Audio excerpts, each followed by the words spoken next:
मणिकर्णिका के पिछले एपिसोड में हमने जाना कि किस प्रकार मणिकर्णिका घाट पर चिताएं कभी नहीं बुझती, हमेशा जलती ही रहती हैं।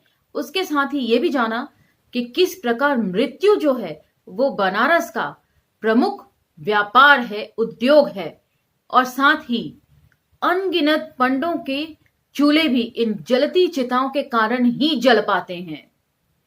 उसके बाद अनेक घाटों का विवरण पढ़ते हुए हम पहुंचते हैं संकट मोचन मंदिर तक, जहां पर तुलसी राम जी ये बताते हैं कि किस प्रकार छात्र छात्राएं जो हैं वो हनुमान जी के सामने आते हैं अपनी मनौती पूरी करने कि किसी तरीके से परीक्षा में अच्छे नंबर दिलवा दीजिए, तो प्रसाद चढ़ाएंगे या कितना चढ़ावा चढ़ाएंगे उसकी मनौती करने। और साथ ही उनके दोस्त तपसी राम जी ये बताते हैं कि किस प्रकार अब ये संकट मोचन मंदिर जो है वो लफंगई गिरी का अड्डा बन चुका है। तो अब हम यहां से आगे पढ़ना शुरू करेंगे। चलिए, आभासी दुनिया के मेरे दोस्तों, शालिनी बोल रही हूं। जय भीम, हुल जौहार। बनारस प्रवास के चौथे दिन यानी अप्रैल 1966 के तीसरे सप्ताह का कोई दिन था। मैं बीनिया बाग में से एक बस पकड़कर सारनाथ गया। मन में बड़ा कौतूहल मचा हुआ था कि यही 2500 साल पहले गौतम बुद्ध ने अपना प्रथम उपदेश दिया था। वहां पहुंचकर मैं विदेशी पर्यटकों के एक समूह के पीछे लग गया। उनके साथ एक गाइड था। उनका पीछा करते हुए मैं सारनाथ के उस प्रमुख बौद्ध मठ में पहुंच गया, जिसकी दीवारों पर बुद्ध का जीवन चित्रित था। लुम्बिनी में जन्म लेकर गृह त्याग तथा अंत के निर्वाण यानी मृत्यु तक का चित्रण था। निर्वाण की मुद्रा में बुद्ध को लेटे देखकर मैं अत्यंत भावुक हो उठा था, इसीलिए रो पड़ा। मुझे ऐसा प्रतीत हो रहा था कि मानो मैं सदियों पूर्व बुद्ध के निर्वाण के समय वहां उपस्थित था। उनकी मृत्यु की ताजा कल्पना मेरे लिए दुखदाई थी। बाद में इतिहास की किताबों से पता चला कि जब कुशीनगर में बुद्ध का निर्वाण हुआ था तो उनकी खबर मगध सम्राट अजात शत्रु को एक ऐसी ही पेंटिंग के माध्यम से दी गई थी, क्योंकि दरबारियों को भय था कि सीधे सीधे मृत्यु की खबर से राजा के साथ कोई अनहोनी अवश्य हो सकती है। यदि आपको इतिहास की ज्यादा जानकारी ना हो या इस वक्त ध्यान ना आ रहा हो कि अजात शत्रु कौन थे, तो आपकी जानकारी के लिए बता दूं कि वैजयंती माला और सुनील दत्त जी स्टारर आम्रपाली फिल्म में आप इसका कॉन्टेक्स्ट देख सकते हैं कि अजात शत्रु कौन थे। वे आम्रपाली से प्रेम करते थे और इसी कारण वैशाली पर उन्होंने हमला कर दिया था, जिसमें बहुत लोग मारे गए थे। उसके बाद आम्रपाली इतनी विचलित हुई कि वे बौद्ध भिक्षुणी बन गई गौतम बुद्ध की शरण में जाकर। तो ये आप चाहें तो अगर कहीं पढ़ाई में ना आ रहा हो तो YouTube पे जाकर आम्रपाली फिल्म भी सर्च कर सकते हैं, वहां भी इसको देख सकते हैं, ढूंढ सकते हैं। और फिल्म भी रोचक है, आपको कुछ जानकारी भी मिल जाएगी और एक मनोरंजक फिल्म भी आप देख लेंगे।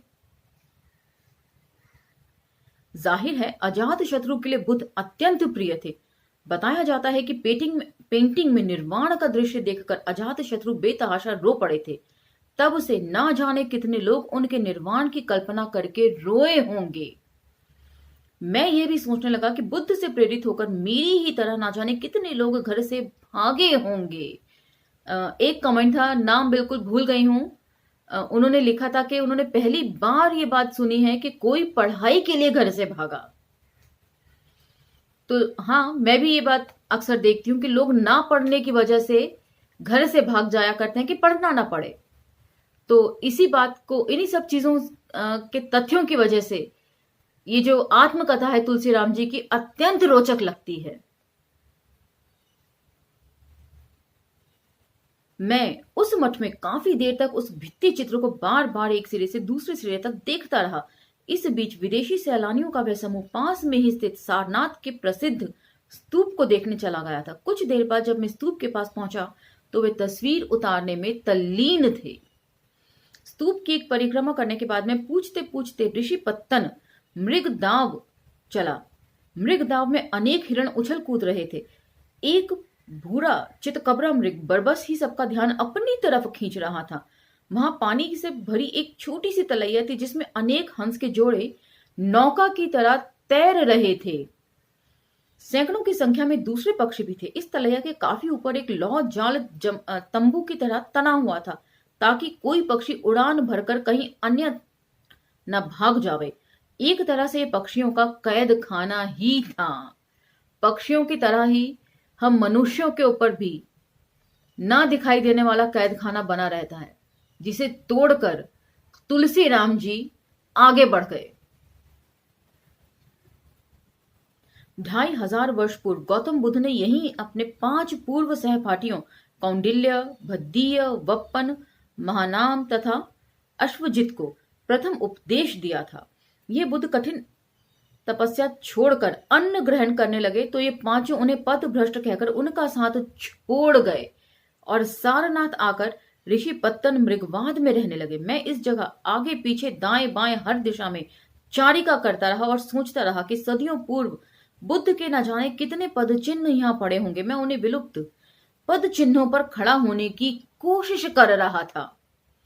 मृगवाद के इर्द गिर्द घूमते हुए मैं कई बार बुद्ध के प्रथम उपदेश की अनेक बातों को दोहराता रहा। किसी अन्य पर्यटक के पास आ जाने पर मेरे स्वर धीमे पड़ जाते थे और मैं सोचने लगता था कि कहीं अकेलेपन की बड़बड़ाहट मुझे पागल ना प्रमाणित कर दे। यहां मुझे प्रथम उपदेश का वह हिस्सा सबसे ज्यादा याद आता है जिसमें बुद्ध ने कहा है कि दुनिया में जो कुछ पैदा होता है वह नश्वर है। दुनिया हर क्षण परिवर्तित हो रही है। परिवर्तन का नियम ही एक ऐसा नियम है जो कभी परिवर्तित नहीं होता। इसलिए तो अच्छी वस्तुएं हमेशा एक साथ नहीं रह सकती। अतः दुख अवश्यम भावी हो जाता है। जैसे हर दीपक के नीचे अंधेरा होता है, फलतः जीवन का दुख भी, मरण भी दुख है। अप्रिय का मिलन भी दुख है, प्रिय का बिछड़न भी दुख है, आदि आदि। इन्हीं दुखों की सोच के लिए मैं ऋषि पत्तन से काफी देर बाद टहलते हुए सारनाथ म्यूजियम देखने चला गया। उस विशाल म्यूजियम में प्रवेश करते ही ऐसा लगा मानो मैं पाषाण युग में संतरित हो गया। उसके अंदर अनेक अशोककालीन बौद्ध अवशेषों से लेकर बाद की कई सदियों में निर्मित मूर्तियां थीं, किंतु सबसे ज्यादा ध्यान खींच रहा था वह अशोक स्तंभ जिसके ऊपर चतुर्मुखी शेर खुदा हुआ था।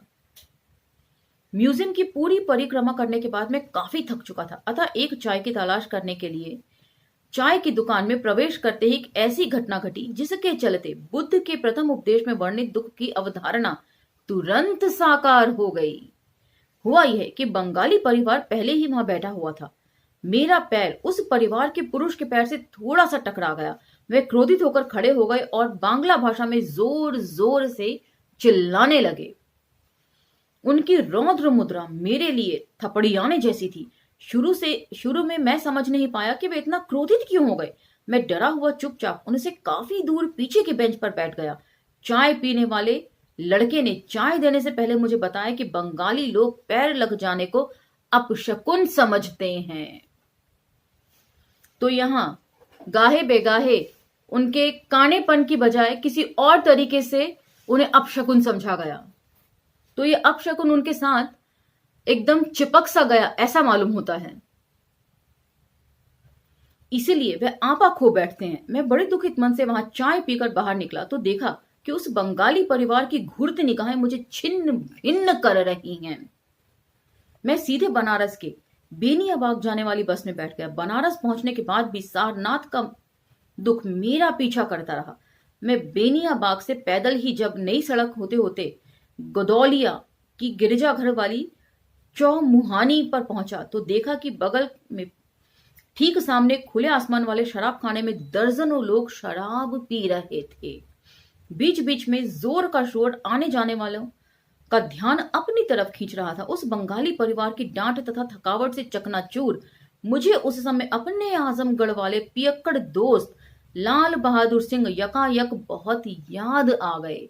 ये वही लाल बहादुर सिंह हैं, यदि आपको याद हो, जो मुर्दैया में इनके साथ इनको जबरदस्ती खींच कर ले जाया करते थे शराब खाने तक। और जब तुलसी राम जी मना करते थे कि मैं बड़ी भरूखी नहीं पी सकता, तो इन्हीं के लिए वे छोटी भरूखी खरीदते थे और अपने लिए बड़ी। उम्मीद है अभी आप मुर्दैया के प्रसंगों को भूले नहीं होंगे। वाराणसी प्रवास के 5वें दिन मेरे साथ नगर भ्रमण पर मुन्नी लाल चल दिए। हम सबसे पहले लहुरा बीर के पास पिशाच मोचन गए, जहां अनेक क्षेत्रों से ओझा तांत्रिक भूत बैठाने आते हैं। यह स्थान बचपन से ही मेरे दिमाग में कौंधता रहा है, क्योंकि हमारे दो रिश्तेदार जो ओझा तांत्रिक थे, वे अनेक गांवों के भूतों को गठरी में बांधकर यहीं छोड़ने आते थे। यदि आपको मुरदैया के तीसरे उपखंड का प्रसंग याद हो, जिसमें इनके गुस्सैल नगर चाचा के छोटे बेटे कुद्दन को अपने सामने चुड़ैल खड़ी हुई नजर आती है, तो उनका जो भूत उतारने यही ओझा सोखा भाई जो उनके रिश्तेदारी में थे, उनके घर आते हैं और किस तरीके से वे मनोवैज्ञानिक तौर पर उनका भूत उतारते हैं। उम्मीद है आपको ये प्रसंग सब याद ही होंगे। अभी यदि भूल रहे हो तो स्क्रॉल डाउन करके मुरदैया के एपिसोड्स को देख सकते हैं। एपिसोड तीसरे उपखंड का है। भूत बैठाने वाली अंधविश्वासी विद्या के चलते लोग उन पर खूब धन लुटाते थे। पिशाच मोचन में एक पोखरा था जिसमें भूतों की गठरी को फेंका जाता था। पोखरे के भीटे पर एक दो छोटे छोटे दुर्गा मंदिर थे जो पूर्ण रूपेण लाल रंग में रंगे होने के कारण भयोत्पादक लग रहे थे। मतलब आसपास का सारा एटमॉस्फेयर भी उसी तरीके से क्रिएट किया जाता है कि जो अंधविश्वास है उसको और पुख्ता किया जाए। कोई ऐसी चीज वहां पर नहीं लगाई जाएगी जिसको देखकर आपको बड़ा मनोरम लगे। ऐसी ऐसी चीजों से उस चीज को भर दिया जाएगा जिसको देखकर आपको वाकई डर लगे कि सचमुच यहां जरूर कोई भूत प्रेत होता होगा। तो ये भी एक साइकोलॉजिकल मनोवैज्ञानिक तरीका है आपको डराने का। आप वैसे भूतिया फिल्मों में भी देखेंगे, नॉर्मल फिल्मों में एक ही बंगले की दो तरीके से शूटिंग हो सकती है। भूतिया फिल्म में उसके आसपास एकदम कोहरा कोहरा दिखा देंगे और अजीब सी बैकग्राउंड म्यूजिक के साथ उसको पेश करेंगे कि वो डरावना लगे। और नॉर्मल डेज में यदि किसी राजे महाराजों की फिल्म दिखा रहे हैं तो हाथी घोड़े बंधे हुए उसी को आलीशान तरीके से प्रस्तुत कर दिया जाता है। तो सारा खेल मनोविज्ञान का जो है वो प्रस्तुतिकरण से जुड़ा हुआ होता है। यहां पर इस चीज को ध्यान रखिए।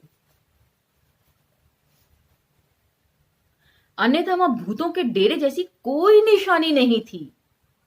जो कुछ यहां था वह था घोर अंधविश्वास।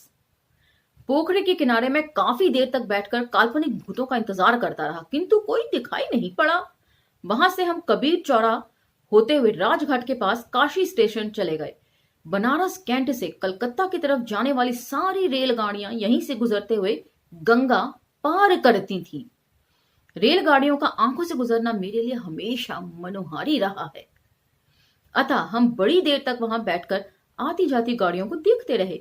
मेरे लिए एक कौतूहल यह भी था कि इन्हीं में से किसी गाड़ी को पकड़कर मुझे शीघ्र ही कलकत्ता पहुंचना था। काफी देर बाद हम लोग टहलते हुए राजघाट पुल चले गए। पुल के बीचों बीच से नीचे बहती हुई गंगा भयावह लगती थी। मुन्नी लाल ने बताया कि प्रेम में असफल कई लड़के लड़कियां इस पुल से कूदकर गंगा में जल समाधि ले चुके हैं। प्रेम की इस जल समाधि ने हमें डरा दिया और हम वहां से चल दिए। जब हम बनारस चौक के पास पहुंचे तो मुन्नी लाल ने कहा कि यहाँ पास में ही रंडियों का कुख्यात मोहल्ला दाल मंडी है। क्षमा कीजिएगा, आगे के प्रसंग इसी तरीके से हैं, उनमें इसी तरह के आपत्तिजनक शब्द हैं, लेकिन क्योंकि शब्द दर शब्द पढ़ने की पहली प्रक्रिया यही होती है कि आप उसे एज इट इज पढ़ जाएं। जहां बिरयानी कबाब आदि बहुत सस्ता मिलता है। उन्होंने यह भी बताया कि बदनामी के बावजूद यह एक बड़ा व्यापारिक केंद्र है।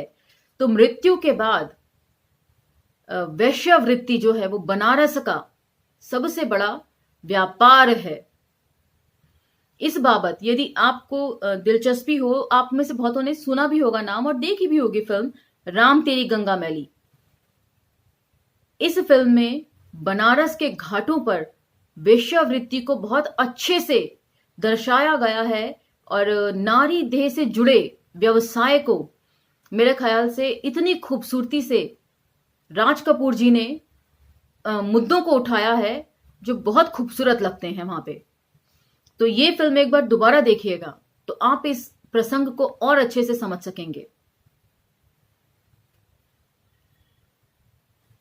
बहुत सस्ता मिलता है। उन्होंने ये भी बताया कि बदनामी के बावजूद ये एक बड़ा व्यापारिक केंद्र है। मुझे आजमगढ़ के कालीनगंज की याद आई। सुजीत कुमार जी ने मुझे करेक्ट किया था कमेंट बॉक्स में कि कालीगंज नहीं कालीनगंज पढ़िए। थैंक यू सुजीत जी। और मैं हिचकने लगा।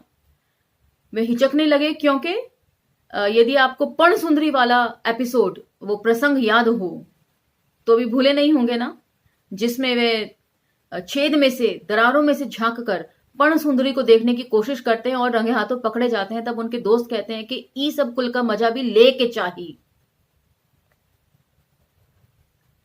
मुन्नी लाल ने यह कहकर आश्वस्त किया कि घबराइए नहीं, यहां हरदम दुकानदारी के लिए सैकड़ों लोगों की भीड़ जमा रहती है, किंतु उनका वैश्याओं से कुछ लेना देना नहीं रहता।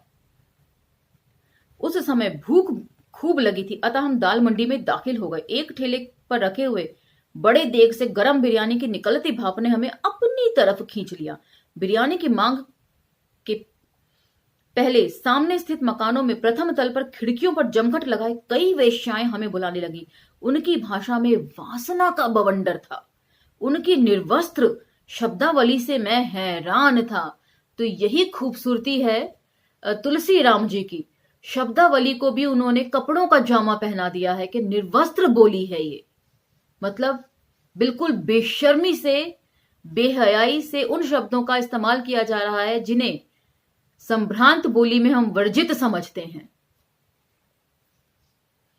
तभी मुन्नी लाल ने कहा कि हम अपनी निगाहें बिरयानी के ठेले पर ही केंद्रित करें, अन्यथा उनका भाषाई हमला और तेज हो जाएगा। हमने वैसा ही किया और बिरयानी खाकर दाल मंडी से बाहर आ गए।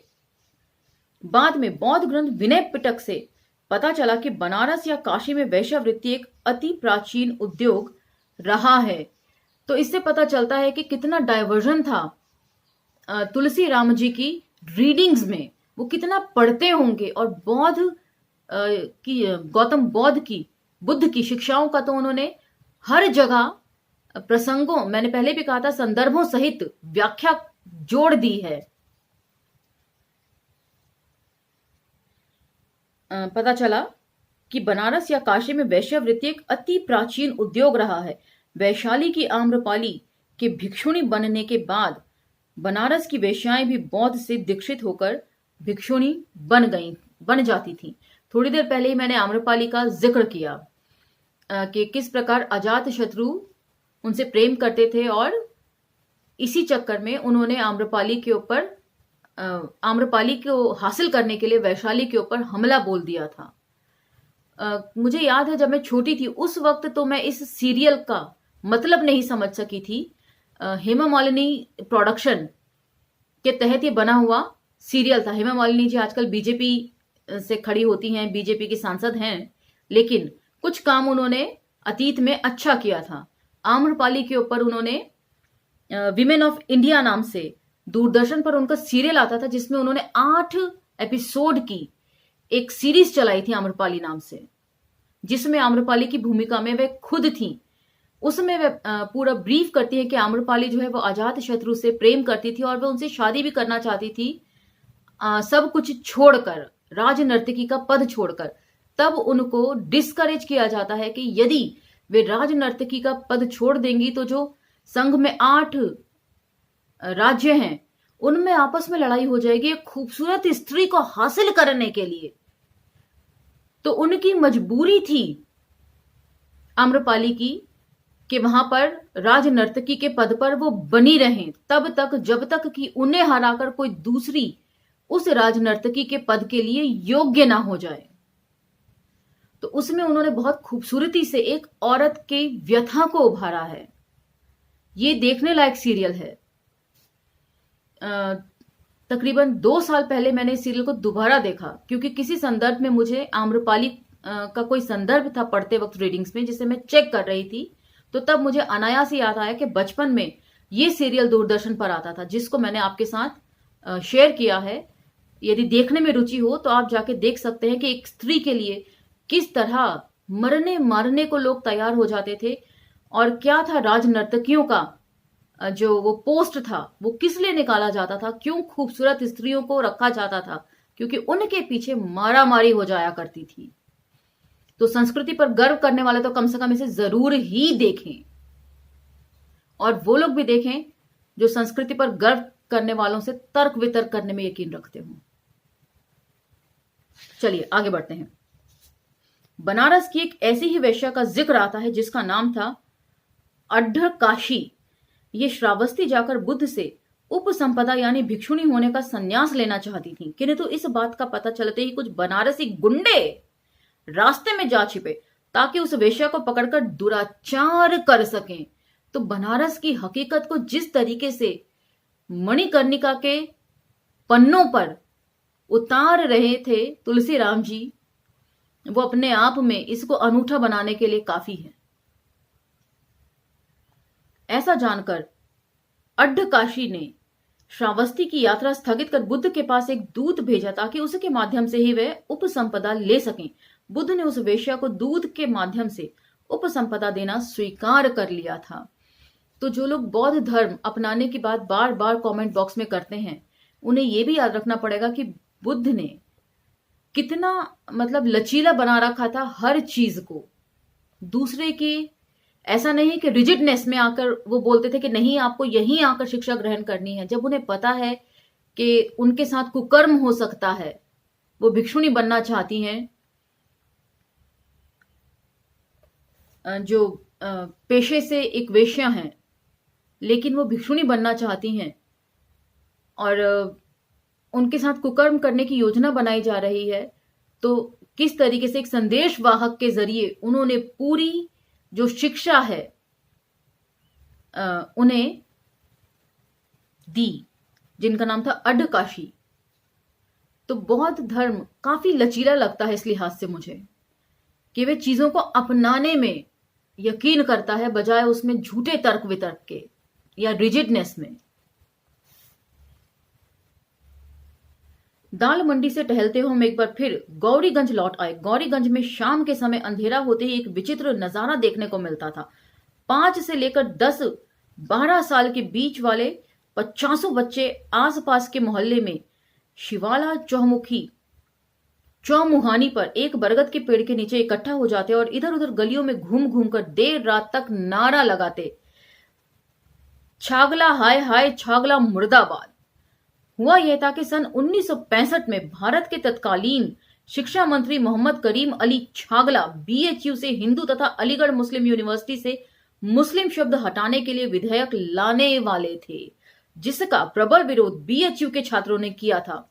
यहां पर गौरतलब है कि मुस्लिम यूनिवर्सिटी से, अलीगढ़ मुस्लिम यूनिवर्सिटी से विरोध नहीं हुआ था, विरोध हुआ था सिर्फ बनारस हिंदू यूनिवर्सिटी से।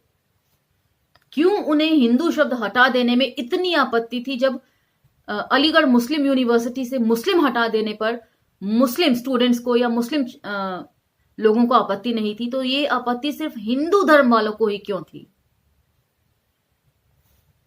तो ये एक प्रश्न है जिसका सवाल ढूंढना चाहिए, जिसका प्रबल विरोध बीएचयू के छात्रों ने किया था। कई महीनों तक छात्र आंदोलन के चलते विश्वविद्यालय अनिश्चित काल के लिए बंद कर दिया गया था। गोलियां भी चली थी। यह आंदोलन पूरे पूर्वांचल क्षेत्र में फैल गया था। उस समय छागला हाय हाय करते बीएचयू के हजारों छात्र लंका, अस्सी, मदनी, शिवाला, सोनारपुर, गौरीगंज, जंगमबाड़ी तथा मदनपुरा आदि मोहल्लों से होते हुए गदौलिया पहुंचकर प्रतिदिन जनसभाएं किया करते थे। इस आंदोलन का बनारस के जनमानस पर बड़ा गहरा प्रभाव पड़ा था। जिस दिन मोहल्लों से ये जुलूस गुजरा था, वहां के बच्चे तभी से रोज शाम को अंधेरा होने तक उक्त नारा लगाते हुए वर्षों तक अपना मनोरंजन करते रहे। हालांकि ये नारा मनोरंजन के लिए यहां पर लिखा है तुलसीराम जी ने, लेकिन इससे ये तो पता चलता है कि कितने छुटपन से ही माइंड को कैप्चर करना शुरू हो जाते हैं ये लोग। ये चीज यहां गौरतलब है। मनोरंजन ही कीजिए, लेकिन लगातार नारा दोहराते रहिए, जिससे आपका माइंड जो है वो हमेशा ऑक्यूपाई रहेगा इस नारे से, और इस नारे से ऑक्यूपाई रहेगा। एक ही चीज बार बार दोहराते रहेंगे तो फिर उसको बार बार सोचते भी रहेंगे। ये चीज यहां जाननी दिलचस्प है, और ये जो मैं कह रही हूं एक गंभीर किस्म का मनोविज्ञान के तहत भी आना चाहिए। इस आंदोलन के बाद बीएचयू में छात्र संघ को फिर से बहाल कर दिया गया था। स्मरण रहे कि 1958 से छात्र संघ वहां प्रतिबंधित था। इन्हीं सब कारणों की वजह से रहा होगा। बच्चों का यह नाटकीय आंदोलन हिंदू बचाओ संघर्ष की याददाश्त को हमेशा ताजा कर देता है। असल बात आ गई यहां भी। उन्हीं गलियों में एक लंबा व्यक्ति जो प्रतिदिन अपनी तरफ ध्यान आकर्षित करता था, वह था पीपी हरिवाला। वह एक डंडे में बेणे बेणे बंधी खपच्चियों में 15-20 पिपहरियां खोसे थोड़ा पीछे की तरफ झुके हुए चला था और बीच बीच में एक पिपहरी से पी की ध्वनि ऐसे निकालता जैसे टिटीहरी नामक चिड़िया अचानक बोल उठे। उसकी चाल से ऐसा लगता था जैसे हवा के झोंके उसे उड़ा रहे हों। वह दोपहर के बाद ताड़ के पत्तों से पिपहरी स्वयं बनाता और बाद में उन्हें बेचने आता। उसकी पिपहरी से निकलती एक रसिया पी वाली ध्वनि बड़ी दुखदारी लगती थी। उनके मटमैले उटंग पजामे तथा कमीज से गरीबी साफ टपकती नजर आती थी। सर पर फटी टोपी तथा गालों पर आधी छिली किंतु मुंह के नीचे बड़ी दाढ़ी से वह बादशाह शाहजहां जैसा लगता था। अपने कंधे पर डंडे में लटकाई पिपीहरियों से ऐसा प्रतीत होता था कि मानो वह ताजमहल को ही बेचने चला हो। मेरे पूछने पर एक दिन उसने नाम बताया, ताज मोहम्मद। तो तुलसीराम जी की कल्पनाओं से एकदम मेल खाता है उसका नाम। ऐसा ही एक अन्य व्यक्ति आलू की पकाई हुई सब्जी बेचने आता। वह उबले आलू को हल्दी में रंग कर एक टिन की परात में मीनार की तरह सजा लेता और सिर पर रखकर इधर उधर गलियों में फेरी लगाता हुआ गाता, लेला लेला आलू दम 4 आना पा भाव। अंतिम शब्द पा भाव यानी पाव भर को वह विचित्र शैली में गाते हुए विलंबित टेक लगाता। पा भाव सुनते ही अनेक दिशाओं से बच्चे इसी शैली को दोहराने लगते थे। वह आलू की सब्जी को तौल कर बेचता था। अनेक घरों में लोग सिर्फ रोटी बनाते और उसके 4 आने में पा भाव से काम चला लेते। आलू दम वाला भी उसी क्षेत्र के बच्चों के लिए मनोरंजन का एक बड़ा जरिया बन गया था। तो छोटी छोटी बारीकियों को भी जिस तरह समेटा है, उससे उनकी अद्भुत याददाश्त के कायल होते हुए नहीं रह पा रही मैं। एक और व्यक्ति जिसने उस इलाके में अक्सर लोगों की निगाहें टकरा जाती, वह था मुन्नी नामक एक हिजड़ा। यह बहुत काला तथा लंबा व्यक्ति था। एकदम लाल साड़ी पहनकर सड़क के किनारे कहीं भी नाचने लगता था। उसके साथ एक ढोलकची भी था जो अपनी उंगलियों के थाप से बहुत मधुर ध्वनि निकालता था। ढोलक की उस सुरीली ध्वनि पर मुन्नी हिजड़ा उछल उछल कर मिर्जापुरी कचरी की एक ही पंक्ति को बार बार और रोज रोज गाता। वह पंक्ति थी, पटना शहरी गुलजारी हो कचौड़ी गली सुन कैला बलमा। उसके नृत्य और स्वर में ढोल वाद्य का अद्भुत सहमेल हुआ करता था। उसके नृत्य स्थली के पास बिछी एक चादर पर लोग कुछ पैसे फेंक देते थे, जिससे उसकी रोजी रोटी चल जाती थी। मुन्नी हिजड़ा आज भी याद दिलाता है बुद्धकालीन उस पंटक यानी हिजड़े की, जो भिक्षु बनकर अपेक्षाकृत युवाओं भिक्षुओं से कहता था कि वे उसे दूषित करें। अब ये दूषित करें की कई तरीके से व्याख्याएं हो सकती हैं, जो मैं यहां देना जरूरी नहीं समझती। भिक्षुओं की शिकायत पर बुद्ध ने उसे भिक्षु संघ से निकालते हुए यह नियम बना दिया था कि किसी भी पंडक को कभी भिक्षु ना बनाया जाए। इस प्रकार बनारस प्रवास के प्रथम सप्ताह कैसे बीता इसका पता नहीं चल पाया। एक खास बात यह थी कि रोज रात को 4 बजने से पहले ही नींद टूट जाती थी, क्योंकि विभिन्न दिशाओं से स्थित मंदिरों के घंटे बजने लगते थे। विशेष रूप से शिव मंदिरों से हर हर महादेव का नारा गूंज उठता था। बीच बीच में एक अन्य नारा सुनने को मिलता था, वह था राम नाम सत्य है। तो दोनों को कितना बाखूबी से जोड़ रहे हैं। एक तरफ पूरा जीवन से भरा हुआ नारा और दूसरी तरफ एकदम मृत्यु से भरा हुआ।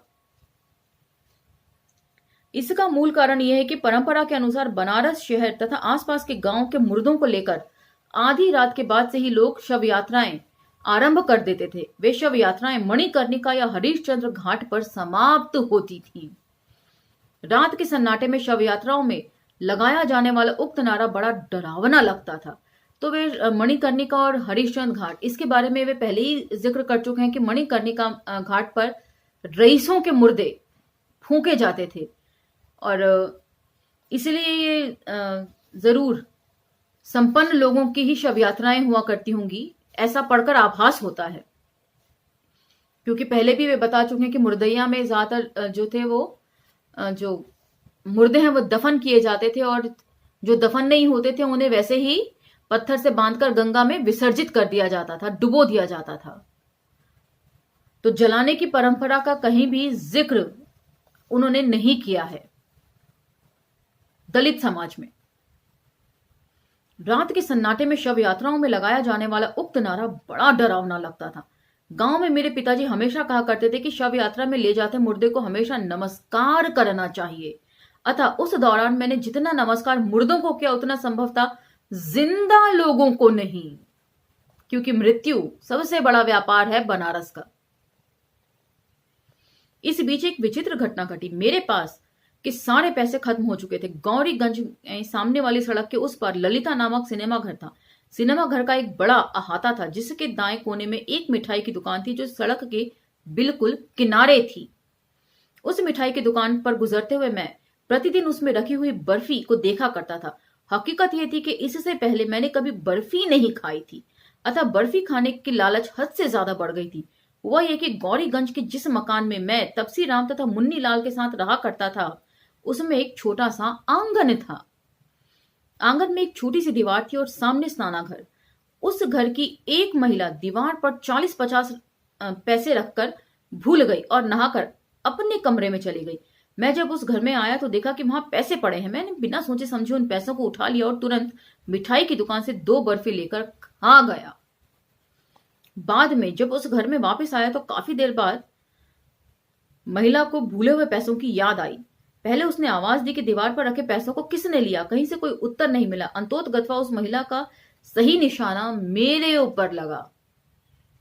जिसे हम कहते हैं ना अंधेरे में तीर छोड़ना, लेकिन इस बार निशाना सटीक बैठ गया। तपसी राम तथा मुन्नी लाल मेरे बारे में उस महिला को आश्वस्त करते रहे कि मैं चोरी कर ही नहीं सकता। वे महिला चुप तो हो गई किंतु आश्वस्त नहीं। उसके बाद उस घर में मुझे आते जाते देखकर उस महिला की निगाहें मेरे दिमाग को आरा की तरह चीरने लगी। संभवतः मैं इतना तनावग्रस्त इससे पहले कभी नहीं हुआ था। मुझे पहली बार समझ में आया कि चोरी पकड़े जाने पर किसी का व्यक्तित्व कैसे चकनाचूर हो जाता है। मुझे ऐसा लगने लगा कि मैंने सिर्फ 40 पैसों की चोरी नहीं की बल्कि 2 बर्फी की थी, क्योंकि वे चोरी किए गए पैसों की थी। मेरा उस घर में एक पल भी रहना पहाड़ जैसा लगने लगा। तरह तरह की कल्पनाओं से मैं घिर गया। मैंने एक कल्पना यह भी की कि मानो मेरी शव यात्रा मणिकर्णिका की ओर जा रही हो, तो मात्र 40 पैसों की चोरी भी उन्हें मरणासन सी लगने लगी। इतनी गरीबी में रहने के बावजूद भी मैं एकदम निर्जीव सा हो गया था। बुद्ध ने चोरी को पश्चातापीय दोष यानी ऐसा कर्म जिसे करने के बाद पश्चाताप करना पड़े बताया था। इस संदर्भ में एक ऐतिहासिक घटना उल्लेखनीय है। बुद्ध के समय में ही एक बार अयोध्या में श्रावस्ती की तरफ जाने वाले मार्ग में चारों ओर झुंड ने कुछ बौद्ध भिक्षुओं को लूट कर उनकी हत्या कर दी। बाद में श्रावस्ती के राजा प्रसेनजीत के सैनिक चोरों को पकड़कर मृत्युदंड देने के लिए ले जाने लगे। उन चोरों के झुंड में से कुछ भिक्षु बनकर बौद्ध संघ में शामिल हो गए थे। जब इन चोर भिक्षुओं ने अपने सहयोगी चोरों को वध्य स्थल की तरफ ले जाते देखा तो वे आपस में कहने लगे कि अच्छा हुआ कि हम बौद्ध संघ में शामिल हो गए, अन्यथा हमारा भी वध हो जाता। इस बात की सूचना अन्य भिक्षुओं ने बुद्ध को दी। इसके बाद उन्होंने नियम बनाते हुए ये कहा कि कभी किसी चोर को भिक्षु नहीं बनना चाहिए। ये शायद उन्होंने इसलिए कहा होगा कि जो पेशे से चोर होते हैं उनकी मानसिकता भी कुछ ना कुछ हमेशा चुराने की या वध करने की होती है। वे बौद्ध भिक्षुओं को भी नुकसान पहुंचा सकते थे। और दूसरी उसकी इंटरप्रिटेशन ये भी की जा सकती है कि बौद्ध संघ में सिर्फ उन्हीं लोगों को शामिल किया जाए जिनके विचार भी सात्विक हों। हालांकि लगातार अपने मनोभावों पर हम काबू करके अपने विचारों को सात्विकता की ओर ले जा सकते हैं, लेकिन जैसा कि मैंने कहा था कि नेचर और सिग्नेचर नहीं बदलता, वो चीज यहां पर इंपॉर्टेंट है। कि सात्विक विचार होंगे तभी उसका जो प्रचार प्रसार करने वाले होंगे वो सद्भावना की बात करेंगे, वरना नहीं करेंगे। हो सकता है कि ये इसकी वजह रही हो कि चोर लोगों को उन्होंने संघ से बेदखल कर दिया और ये नियम बना दिया कि किसी चोर को संघ में शामिल ना किया जाए।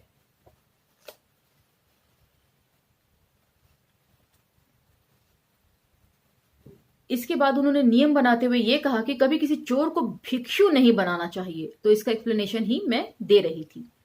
अतः उन चोर भिक्षुओं को बौद्ध संघ से निकाल दिया गया। यद्यपि मैंने 40 पैसे की उस चोरी की घटना को ठीक 22 साल बाद एक श्रीलंकाई भिक्षु से बौद्ध दीक्षा 21 मार्च 1988 को ली थी, किंतु उस अपराध बोध से कभी मुक्त नहीं हो पाया। फिर भी मुझे संतुष्टि इस बात की रही कि मैं फिर कभी चोरी नहीं करूंगा के प्रण पर जिंदगी भर कायम रहा। संतुष्टि इसलिए भी थी कि यद्यपि 999 व्यक्तियों का हत्यारा डाकू अंगुली माल बौद्ध बन सकता था, तो मैं तो एक साधारण चोर था। उस घर में चोरी से उत्पन्न स्थिति ने मुझे एकदम बेचैन कर दिया था। अतः मुश्किल से वहां 10वां दिन बीता था। उन दिनों कलकत्ता पहुंचने का रेलगाड़ी का 19 रुपए किराया लगता था, वे भी जनरल डिब्बे में। तपसी राम ने मुझे 20 रुपए दिए। अचानक मेरे दिमाग में ये बात आई कि मैं पहले आसनसोल जाऊं, जो कलकत्ता के रास्ते में पड़ता है। आसनसोल की नीघा नामक कोयलरी में चौधरी चाचा के बीच वाले बेटे चुरई भैया काम करते थे। आसनसोल का भाड़ा था 13 रुपए। मैं साधारण डिब्बे वाला टिकट लेकर बनारस कैंट से देहरादून एक्सप्रेस में खड़ा हो गया। खड़ा इसलिए था कि बैठने की जगह ही नहीं थी। शाम के 6 बजे थे। कोयले के इंजन वाली गाड़ी शोर मचाती चल रही थी। मुझे ऐसा लग रहा था कि शोर मचाते हुए चोर चोर कह रही हो। शीघ्र ही रेलगाड़ी राजघाट पुल पर चढ़ गई और शोर बड़ा जोर का होने लगा। अनेक लोग, विशेष रूप से औरतें, खिड़कियों से गंगा में पैसे फेंकने लगी। ऐसा करना एक धार्मिक परंपरा का अंग था। मैं बड़ी मुश्किल से खिड़की से पुल के नीचे बहती गंगा पर अपनी निगाहें डाल पाया। देखा कि एक जगह से खूब धुआं उठ रहा था। शीघ्र ही मैंने भांप लिया कि यही मणिकर्णिका है। तो यहां पर मणिकर्णिका का पहला उपखंड, जो मणिकर्णिका ही के नाम से है, समाप्त होता है। अगले एपिसोड में हम इसके दूसरे उपखंड की तरफ बढ़ेंगे। तब तक हमें कमेंट बॉक्स में जरूर बताते रहिए कि आपको ये किस प्रकार लग रही है। साथ साथ मेरी व्याख्याएं जहां आपको गलत लगे आप मुझे टोक सकते हैं, क्योंकि पठन पाठन का ये सिलसिला 2 तरफा रहे तो बहुत अच्छा रहेगा। मैं भी कुछ नया सीख सकूंगी आप लोगों को सिखाने के साथ साथ। तो चलिए आज का एपिसोड यहीं समाप्त करते हैं। लाइक, शेयर, सब्सक्राइब करना ना भूलें। धन्यवाद।